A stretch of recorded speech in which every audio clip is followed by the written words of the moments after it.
तो जय मसीह की, प्रेज द लॉर्ड। आइए प्रार्थना करते हैं आज की डिवोशन के लिए। दयालु और करुणा में परमेश्वर पिता, हम धन्यवाद देते और एक शुभ अवसर आपको में दिए तेरे नाम को ऊंचा करते। तू राजाओं का राजा, तू प्रभु का प्रभु है, तू पवित्र परमेश्वर।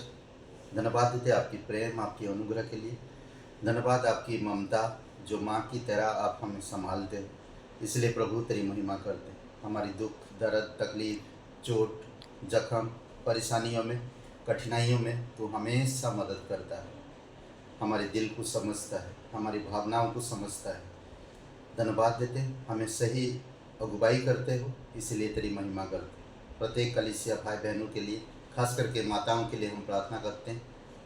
धन्यवाद उनके जीवन के लिए, जो तेरे राज्य के लिए, तेरी महिमा के लिए बच्चों को बढ़ाते हैं और आपकी शिक्षा देते हैं। धन्यवाद देते, यीशु मसीह के नाम से मांगते हैं, आमीन। ओके, आज मदर डे है और सभी माताओं के लिए हम थोड़ा सा बात करना चाहते हैं। आप सभी लोग धन्य हैं, क्योंकि आप का हृदय परमेश्वर से मिलता जुलता है। क्योंकि आप जिस तरह ममता रखते हैं, उसी तरह परमेश्वर भी हमारे ऊपर ममता रखता है। एक दो वचन पढ़ते हैं हम लोग। व्यवस्था विवरण, उससे पहले हम नीति वचन का 31 और 26, 27, 28, 29 पढ़ते। इसमें लिखा है अद्भुत बात, देखते हैं। 26 में कहता, वह बुद्धि की बात बोलती है और उसके वचन कृपा की शिक्षा के अनुसार होते हैं। वह अपने घराने का चाल चलन को ध्यान से देखती है और अपनी रोटी बिना परिश्रम नहीं खाती। उसके पुत्र उठकर उसको धन्य कहते हैं। उसका पति भी उठकर उसकी ऐसी प्रशंसा करता है। बहुत सी स्त्रियों ने अच्छे अच्छे काम तो किए हैं, परंतु तू उन सबों में श्रेष्ठ है। ये माताओं के लिए खास करके।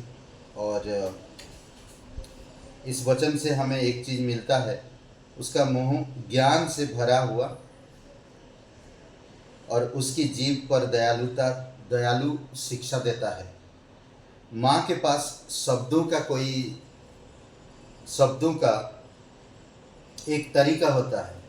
माँ के पास यह उन्हें प्यार और धैर्य के साथ सिखाने और मार्गदर्शन करने की अनुमति देता है। एक माँ जो अपने परिवार का अच्छी तरह से भरण पोषण करती है, वह अपने बच्चों और जीवन साथी की शाश्वत कृतज्ञता अर्जित करती है। यानी कि उसके बच्चे भी तारीफ करते हैं उसके, और उसकी पति भी उठकर उसे तारीफ करता है।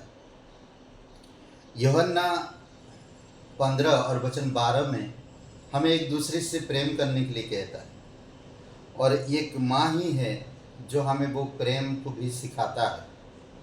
हम सभी को एक दूसरे से उसी तरह बिना शर्त प्यार करना चाहिए, जैसे प्यार हमें हमारे माँ और परमेश्वर ने दिया है। इस धरती पर कहते हैं लोग कि माँ के प्रेम को अगर आप समझ गए तो वो परमेश्वर के प्रेम को समझ सकते हैं। अगर हम माँ के प्रेम को समझ नहीं सकें तो हम परमेश्वर के प्रेम को समझ नहीं पाएंगे। क्योंकि परमेश्वर भी उसी तरह प्रेम करता है, उससे भी बढ़कर प्रेम करता है, निस्वार्थ प्रेम से।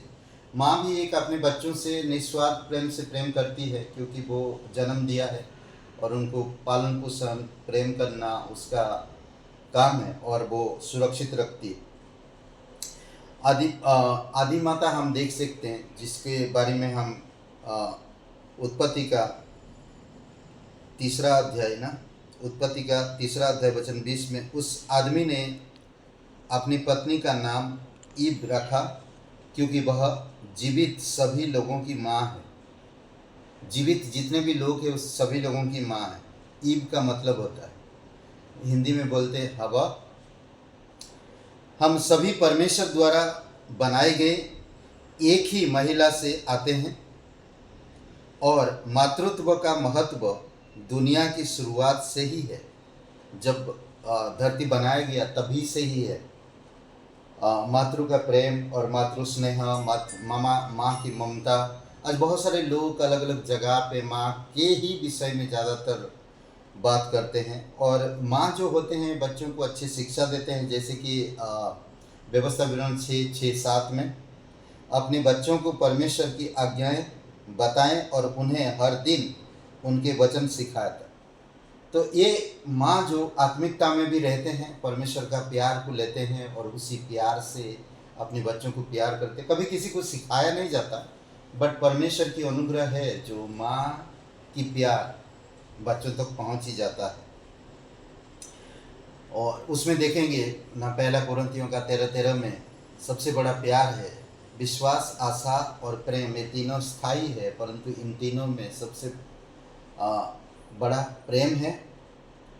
और विश्वास, आशा, प्रेम वे सभी चीज़ें हैं जो एक माँ प्रदान कर सकती है, और वे चीज़ें जिनकी हमें इस जीवन में आवश्यकता है। और प्यार, ममता, स्नेहता, पालन पोषण, ये सारी चीज़ें माँ करती है। हम रिबेका के बारे में मैं सोच रहा था। रिबेका जो एक ऐसे घर में पली बढ़ी और बड़ी हुई है, जब उसको कोई मिला और उसके बारे में बताया तो उसने जाकर तुरंत अपने माँ बाप को सारी बातें बताई। 24 का 28 वचन में, उत्पत्ति 24:28 में, युवती दौड़ी और अपनी माँ के घर वालों को सब कुछ बता दिया जो कुछ हुआ था। यदि आप अपने बच्चों के साथ घनिष्ठता संबंध बनाए रखते हैं तो आप पहले व्यक्ति होंगे जिनके पास वे सलाह के लिए और बड़ी खबरें साझा करने के लिए दौड़े चले आएंगे। बच्चे के साथ जिस तरह युवती रिबेका वो अब्राहम की दास एलियाजर की बातें सुनकर वो तुरंत अपने माँ बाप के पास आई और तुरंत उनको बताई, सारी बातें बताई, और फिर उनके माँ बाप ने उसको घर ले आने के लिए बोले। नहीं, आज भी अगर हम बच्चों के साथ घनिष्ठता रखना चाहते तो बच्चे भी सारी बातें हमें बताते हैं, और वो बातें, वो प्रेम जो हमें सिखाता है कि हमें कोई चीज़ छिपाना नहीं चाहिए और माता पिता को बताना चाहिए, माँ को खास करके। ये था कुछ मदर्स डे के लिए। आप कलीसिया सभी माएँ बहुत बहुत धन्यवाद। और बाकी जितने भी यूट्यूब में सुन रहे हैं, अगर आप माँ हैं तो ढेर सारी शुभकामनाएं। परमेश्वर की प्रेम, परमेश्वर का अनुग्रह, और आप अपने बच्चों को परमेश्वर के मार्ग में अगुवाई करिए। बहुत बहुत धन्यवाद। आइए हम लोग प्रार्थना करते। पिता परमेश्वर, प्रभु यीशु मसीह, हम धन्यवाद देते हैं, आपकी स्तुति महिमा करते हैं। आप जो हमें सब चीज़ें सिखाते हो पिता, और इस धरती पर माँ को दिया है ताकि वो आपकी प्यार को हमें बता सके और आपकी ममता को दिखा सके। धन्यवाद देते हैं, तेरी स्तुति महिमा करते। प्रत्येक माँ को मदर डे के ढेर सारी शुभकामनाएं। उन्हें सुरक्षित रखिए, उन्हें अगुवाई करिए, उन्हें अपने बच्चों के प्रति, अपने परिवार के प्रति एक आदर्श बनकर जिए पिता। धन्यवाद देते यीशु नासरी के नाम से मांगते हैं। हे ब्रदर एंड सिस्टर, सबको जय मसीह की। Praise the lord, hallelujah. शुभ रहे दिन आपका।